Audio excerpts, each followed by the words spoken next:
All right, so I got 2 more questions and we're gonna wrap it. This gentleman here, and then we'll wrap it.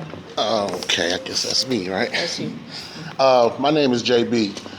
I'm the resident advisory president for Gonzague Village. That's the smallest housing development in Watts, the most overlooked and underserved. I also sit on the board of the Housing Authority Resident Advisory Council as vice president. I also sit on the board of the Watts Neighborhood Council. But more important than that, I'm the CEO of the Social Solutions Institute. And my question is, my daughter attended King Drew Medical right here, and I went there for an open night one night. And when the teacher was talking in the chemistry class, when she got through, she asked the parents, are there any questions? No parents had any questions except me. I asked her, what was she gonna be doing in the class to show the children how chemicals react with one another? And she said they're gonna be doing some experiments with soap, some experiments with milk, show them how milk separates from itself, this, that, and the other. And I thought that was good. Then I asked her, what was she gonna do to culturally connect the child to the subject at hand? Show them their reflection in the subject. And she said, as a black woman, she see where I'm coming from, but LAUSD has strict guidelines on cultural education. And I think that's disgusting. I believe that one of the biggest problems that we face when we're dealing with violence in our communities is the fact that our children don't know who they are and where they come from or what they are. We're letting them grow up and believe that they're Crips, Bloods, and all this other stuff because it's the only culture that they see. When I was in 2nd grade, I had a teacher named Miss Mecca. Miss Mecca was a Jewish woman, or Dutch, I believe, I'm not sure. But she made us count in English, Spanish, and Swahili every day. She introduced us as black children to the fact that we actually have a language that belongs to us. Not to say that Spanish plays any different role, that's actually an African language as well.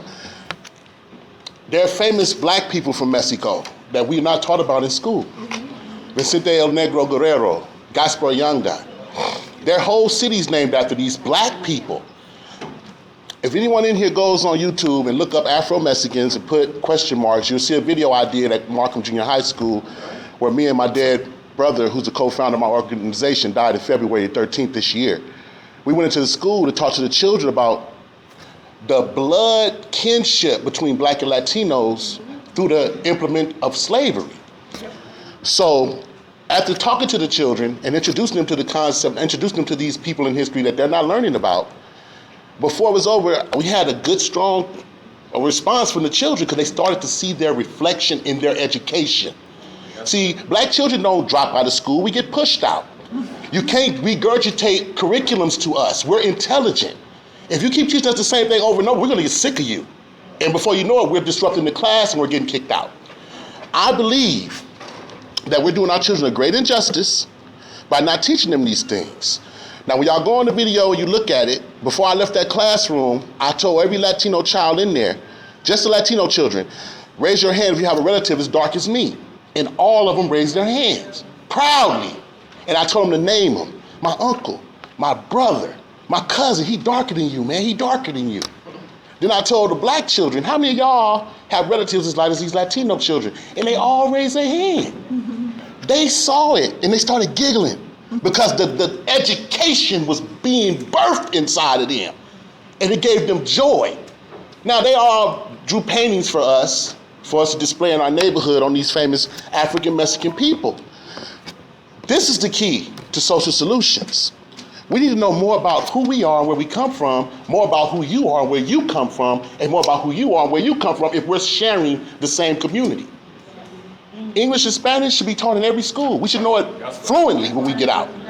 That will eliminate a lot of the gap. We gotta become more unafraid to give our children Emba Watutu Mungu Safi Equality. We gotta tell our children the God and His truth and stop lying to them. The world will start self-healing on its own. I guarantee you that. So how do we go about that? All right. All right, let's get this last gentleman. Go right there. Go ahead, sir.